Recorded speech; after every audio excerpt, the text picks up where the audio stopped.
កងទ័ពអាកាសអាមេរិកប្រគំតន្ត្រីនៅផ្លូវថ្មើរជើងដើម្បីអបអរសាទរខួប75ឆ្នាំនៃចំណងការទូតក្រុមតន្ត្រីកងទ័ពអាកាសប្រចាំតំបន់ប៉ាស៊ីហ្វិករបស់សហរដ្ឋអាមេរិកបានប្រគំតន្ត្រីនៅផ្លូវថ្មើរជើង Wall Street កាលពីថ្ងៃអាទិត្យទី29មិថុនាឆ្នាំ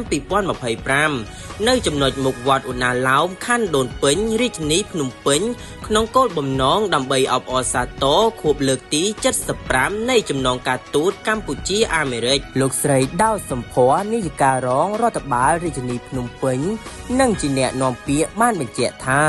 ស្របពេលដំណើរទស្សនកិច្ចចន្លោះពីថ្ងៃទី28ខែមិថុនាដល់ថ្ងៃទី4កក្កដាឆ្នាំ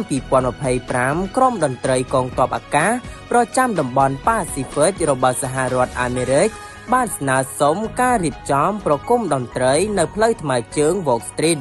នារាជធានីភ្នំពេញក្នុងន័យចូលរួមអបអរសាទរខួបលើកទី75ឆ្នាំនៃចំណងការទូតប្រទេសទាំងពីរកម្ពុជាអាមេរិករួមទាំងធ្វើការងារមនុស្សធម៌នៅតាមសាលារៀននិងសហគមន៍នានានៅរាជធានីភ្នំពេញនិងតាមបណ្ដាខេត្តមួយចំនួនទៀតផងដែរលោកស្រីដាវសំភ័របន្តថានេះជាលើកដំបូងហើយដែលផ្លូវថ្មើរជើង Wall Street ទទួលបានការចាប់អារម្មណ៍ពីកងទ័ពជើងអាកាសរបស់សហរដ្ឋអាមេរិកស្របពេលដែលផ្លូវថ្មើរជើង Wall Street កំពុងទទួលបានការចាប់អារម្មណ៍យ៉ាងខ្លាំងពីប្រជាពលរដ្ឋគ្រប់មជ្ឈដ្ឋានទាំងក្នុងនិងក្រៅប្រទេសគួរបញ្ជាក់ថាក្នុងគោលបំណងដើម្បីទាក់ទាញភ្ញៀវទេសចរ